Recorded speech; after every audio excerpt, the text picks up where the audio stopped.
Let reverence for the laws be breathed by every American mother to the lisping babe that prattles on her lap. Let it be taught in schools, in seminaries, and in colleges. Let it be preached from the pulpit, proclaimed in legislative halls, and enforced in courts of justice. Slavery is founded in the selfishness of man's nature, opposition to it is his love of justice. These principles are an eternal antagonism, and when brought into collision so fiercely, as slavery extension brings them, shocks and throes and convulsions must ceaselessly follow. There is another old poet whose name I do not now remember who said, "Truth is the daughter of time." Standing as I do, with my hand upon this staff, and under the folds of the American flag, I ask you to stand by me so long as I stand by it. We can succeed only by concert. It is not, can any of us imagine better, but, can we all do better? I have talked with great men, and I do not see how they differ from others. I hope to stand firm enough to not go backward, and yet not go forward fast enough to wreck the country's cause. To give victory to the right, not bloody bullets, but peaceful ballots only, are necessary. A living dog is better than a dead lion. Judge Douglas, if not a dead lion for this work, is at least a caged and toothless one. How can he oppose the advances of slavery? He don't care anything about it.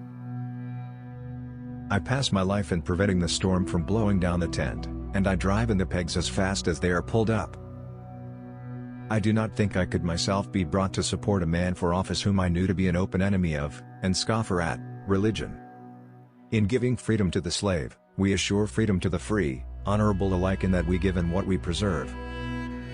We shall nobly save, or meanly lose, the last best hope of earth. I believe this government cannot endure permanently, half slave and half free. Some single mind must be master, else there will be no agreement in anything. Had been put down as the candidate of pride, wealth, and aristocratic family distinction. If a man had more than one life, I think a little hanging would not hurt this one, but after he is once dead, we cannot bring him back, no matter how sorry we may be, so the boy shall be pardoned. That I am not a member of any Christian church is true, but I have never denied the truth of the scriptures, and I have never spoken with intentional disrespect of religion in general, or of any denomination of Christians in particular. It is rather for us here dedicated to the great task remaining before us, that from these honored dead we take increased devotion to that cause for which they gave the last full measure of devotion. The assertion that all men are created equal was of no practical use in effecting our separation from Great Britain, and it was placed in the Declaration not for that, but for future use. It is not my nature, when I see a people borne down by the weight of their shackles, the oppression of tyranny, to make their life more bitter by heaping upon them greater burdens, but rather would I do all in my power to raise the yoke than to add anything that would tend to crush them. I believe it is universally understood and acknowledged that all men will ever act correctly, unless they have a motive to do otherwise. When Southern people tell us they are no more responsible for the origin of slavery than we are, I acknowledge the fact. When it is said that the institution exists, and that it is very difficult to get rid of it in any satisfactory way, I can understand and appreciate the saying. I should like to know if, taking this old Declaration of Independence, which declares that all men are equal upon principle, you begin making exceptions to it, where will you stop? If one man says it does not mean a Negro, why not another say it does not mean some other man? It is a quality of revolutions not to go by old lines or old laws, but to break up both and make new ones.